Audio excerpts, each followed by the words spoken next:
પ્રભાવતી બોલી કે વાહ ભાંગી નાખી. ભગવાનને ખબર પડી કે આને તો બહુ અભિમાન આવ્યું છે. ભગવાન એના ઘરે ગયા, માખણ ખાધું, માટલું ફોડી નાખ્યું અને બધું જ માખણ એને લીપણ કરાવી નાખ્યું રસ બરાબર દરવાજાની પાછળ ઉમરામાં.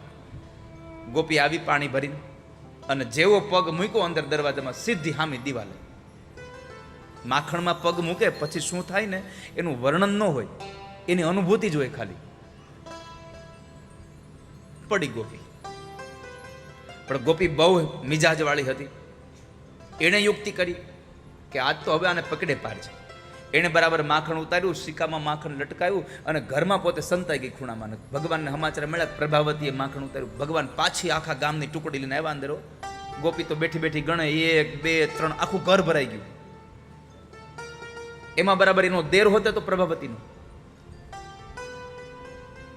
ભગવાને જોયું કે આ માટલું ઉપર છે, એકબીજાના ખંભે ચડી ગયા. અને પછી ભગવાને ડાબા હાથે શીકું પકડ્યું, જમણા હાથે મટુકી પકડી અને હજી આ મટુકી બહાર કાઢે શીકામાંથી, ત્યાં ખૂણામાંથી પ્રભાવતી બોલી, ઉભા રહેજો બધાય.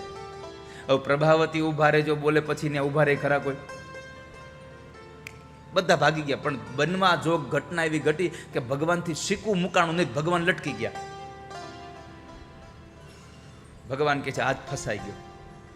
આખી દુનિયાને ફસાવનારો આજ પોતે ફસાઈ ગયો, જાળમાં આવી ગયો. પ્રભાવતી બહુ બૂમા બૂમ કરે છે. હમણાં યશોદાને બોલાય આવું, જોઈ લે તારો કાળિયો. લાલો તો બોલતી નથી, કાળિયો જ કઈને બોલાવે છે.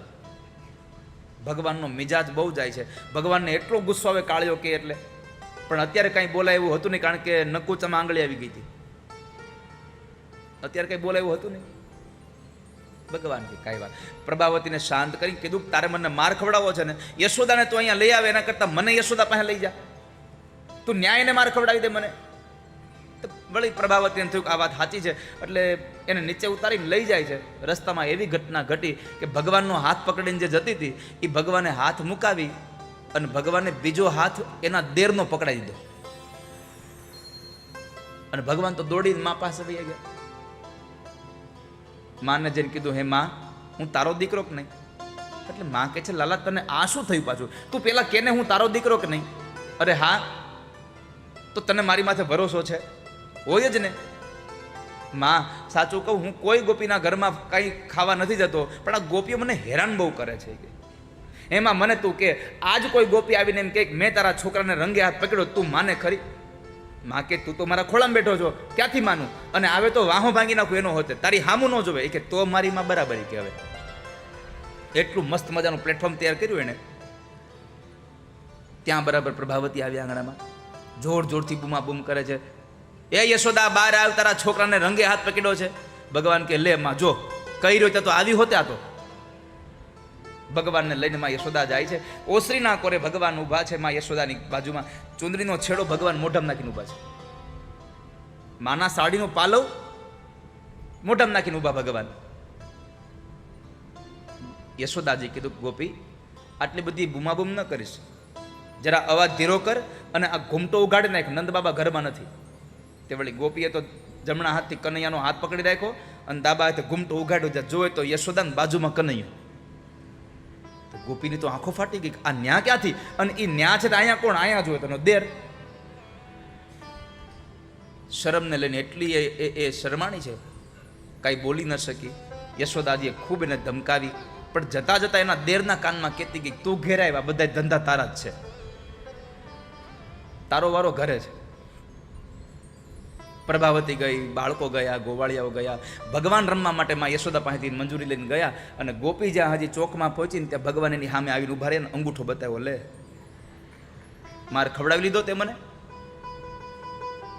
પણ ગોપી છે ને પાછી બોલી, કાળિયા તું આજ છટકી ગયો છો, પણ જો કાળિયા તને માર ન ખવડાવ તો મારું નામ પ્રભાવતી નહીં. ભગવાન કે એ પભલી. હા, એને ક્યારની કાળિયો કાળિયો કહેતી હતી. ભગવાન કે પભલી, આજ મારો હાથ જાયલો એ જાયલો, હવે જાલતી નહીં હો કોઈ દિવસ. તે વળી પાછી ઓલી ઉગ્ર થઈને કંઈક જાળી તો તું કરી હું લેવાનો તો મને? ભગવાન કહે છે, જો સાંભળ, આજ તે મારો હાથ પકડ્યો, મેં મારો હાથ મુકાવી અને તારા દેરનો હાથ પકડાઈ દીધો. હા તો એ કે હવે આવી જો હિંમત કરીશ ને તો બીજી વાર મારો હાથ મુકાવી અને તારા ધણીનો હાથ પકડાઈ દે, પછી કહેતી નહીં. હવે તમે વિચારો તો એ એના ઘરવાળાને ઢબડીને લઈ જતી હોય, હાલ તને માર ખવડાવો જશોદા પાસે, અને ઓલો મૂછુંવાળો પગ પછાડતો આવતો હોય, હવે હું તોફાન નહીં કરું. શું ભગવાનની લીલાઓ છે વાલા ભક્તજનો.